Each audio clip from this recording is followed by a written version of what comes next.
Welcome, everyone, to the Simple Science Summary. If you're a grade 12 student in South Africa, getting ready for your NSC Physical Sciences exam, or maybe you're just curious about how stuff works, well, you're definitely in the right place. Today, we're going to really focus in on organic chemistry reactions. Our mission is simple. Make these reactions, which can seem pretty tricky, much clearer, give you a good structure, and point out what's really vital for that exam. And, well, beyond. Yeah, and that beyond part is so important, isn't it? Because, understanding these reactions, it's not just about passing the National Senior Certificate exam. It's really about getting how the world works, like the fuel in cars, the smell of perfumes. It's all chemistry. We want to show you the patterns, the why behind it all. It's actually pretty elegant when you see it. I like that, elegant. Okay, so before we dive into the mechanisms and all the details, why should we care? Why do these reactions matter in the real world outside the classroom? Great question. Let's start with something really fundamental. Combustion of alkenes. These are our fossil fuels, basically.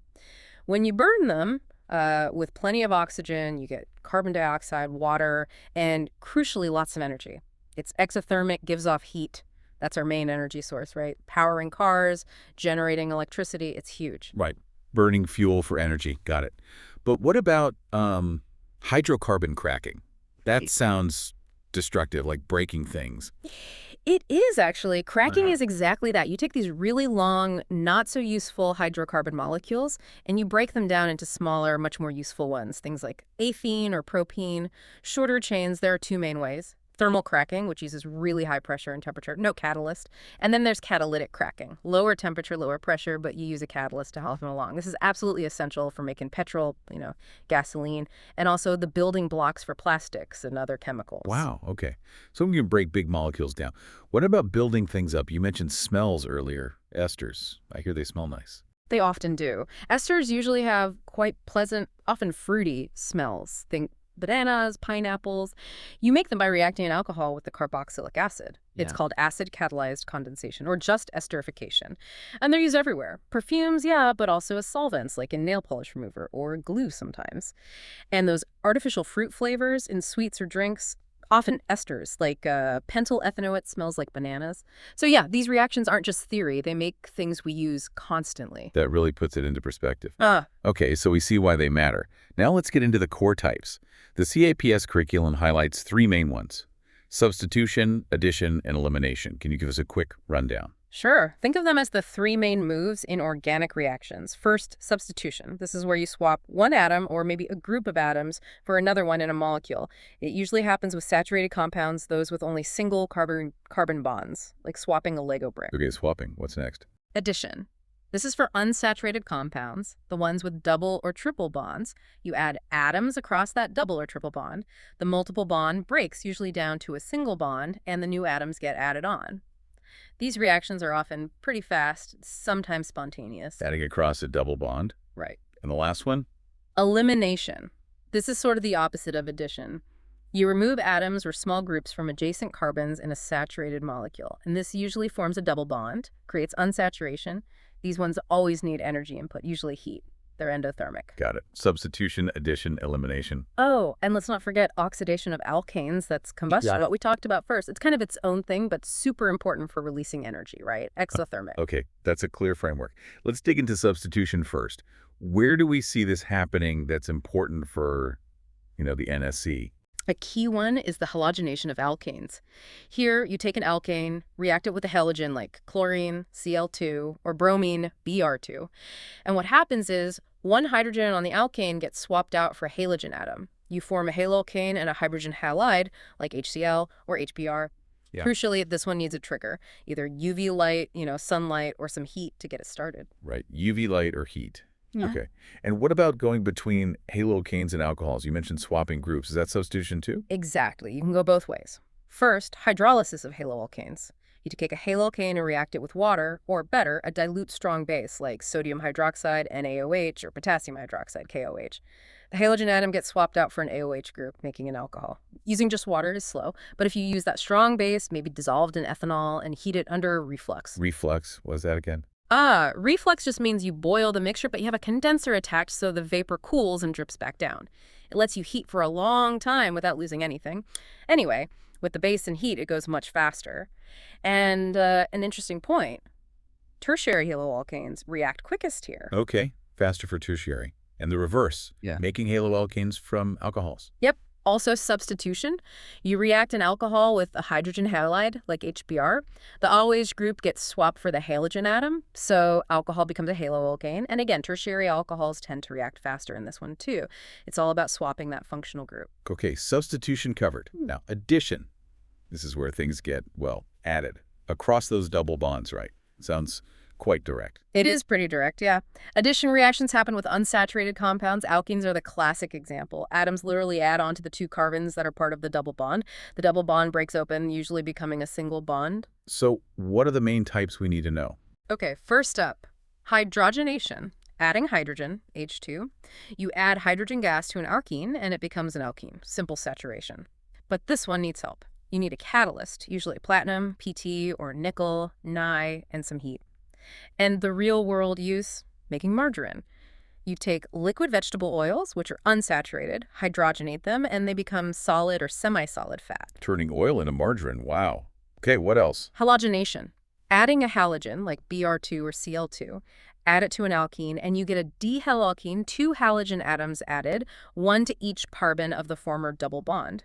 This one's usually spontaneous, doesn't need a catalyst, and it's useful as a test. Bromine water is brown. If you add it to an alkene, the bromine reacts, gets used up, and the brown color disappears. It shows you've got unsaturation. That's a neat test. Okay, adding hydrogen, adding halogens. What about hydrogen halides? Good one. Hydrophalogenation. Adding something like hydrogen chloride, HCl, or hydrogen bromide, HBr. Add it to an alkene, you form a haloalkane. Again, no catalyst needed usually. Now here's where it gets interesting if the alkene isn't symmetrical. We need a rule. A rule. It's called Markovnikov's rule. It helps predict the main product. Basically, when you add something unsymmetrical, like HBr or HCl or even water, to an unsymmetrical alkene, the hydrogen atom from the HBr, the H part, tends to add to the carbon atom of the double bond that already has more hydrogen atoms attached. Okay, so the rich get richer hydrogen-wise. Exactly. That's a great way to remember it. The hydrogen goes where there are already more hydrogens. This tells you which isomer will be the major product. Got it. Markovnikov's rule, does that apply to adding water too? Yes, it does. That reaction is called hydration. Adding water, H2O, across the double bond, this one makes an alcohol. But it needs a catalyst, usually a concentrated strong acid like sulfuric acid, H2SO4, and you need excess water and often some heat. And just like you said, Markovnikov's rule applies here too, predicting the major alcohol product if the alkene is unsymmetrical. Makes sense. Any other major addition types? One more big one, polymerization.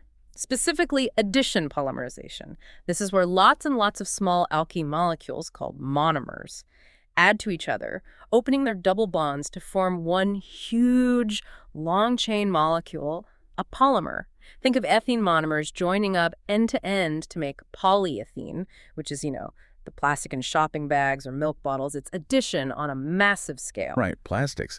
That's a huge application. Right, that covers addition well. Now, elimination, taking things away. Exactly. The opposite process in many ways. You start with a saturated compound and remove atoms from adjacent carbons to create a double bond, an unsaturated compound. And remember, these always need energy, usually heat. They're endothermic. Okay, what are the key elimination reactions? Two main ones for you to know. First, dehydrophalogenation. Dehydro means removing hydrogen. Halogenation refers to the halogen. So you remove a hydrogen atom and a halogen atom from adjacent carbons in a haloalkane. What do you form? An alkane. For this, you need specific conditions. A concentrated strong base like KOH or NaOH, but this time dissolved in pure ethanol, not water. And you need heat, usually under reflux. Concentrated base in ethanol plus heat. Got it. Is there a rule here like Markovnikov's? Yes, there is, for when you might form more than one possible alkene. It's called Zaitsev's rule. Zaitsev's rule helps predict the major product. It says that the hydrogen atom is mainly removed from the carbon atom, adjacent to the one with the halogen, that has the fewer number of hydrogen atoms bonded to it. So Markovnikov was rich get richer. Zaitsev is poor get poorer in terms of hydrogens. Huh. That's a perfect way to think about it. The carbon that already has fewer hydrogens is more likely to lose one to form the double bond.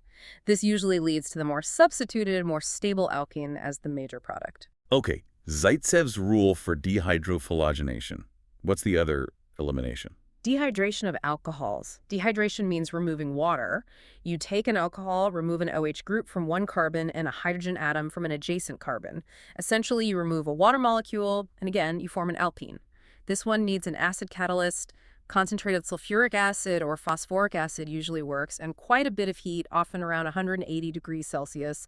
And yes, Zaitsev's rule also applies here. If there's a choice of where to form the double bond, it predicts the major alkene product. Wow, okay, that's a lot of reactions. Substitution, addition, elimination, with specific conditions and rules like Markovnikov's and Zaitsev's. It feels connected somehow. It absolutely is. That's the beauty of it. These reactions aren't isolated islands. They form a network, a web of transformations. Think of it like a map. You often see these organic reaction flowcharts, right? They show how you can get from one type of compound to another using these very reactions. Yeah, I've seen those diagrams. Exactly. You can start with an alkane, halogenate it, substitution to get a halocane, then maybe hydrolyze that substitution to get an alcohol, then dehydrate the alcohol elimination to get an alkane, then hydrogenate the alkene addition to get back to an alkane, or add HBr addition to get a different haloalkane. It's like a toolkit for changing molecules. Precisely. Understanding this map, how these reactions link alkanes, alkanes, haloalkanes, alcohols, and even esters and carboxylic acids is super important,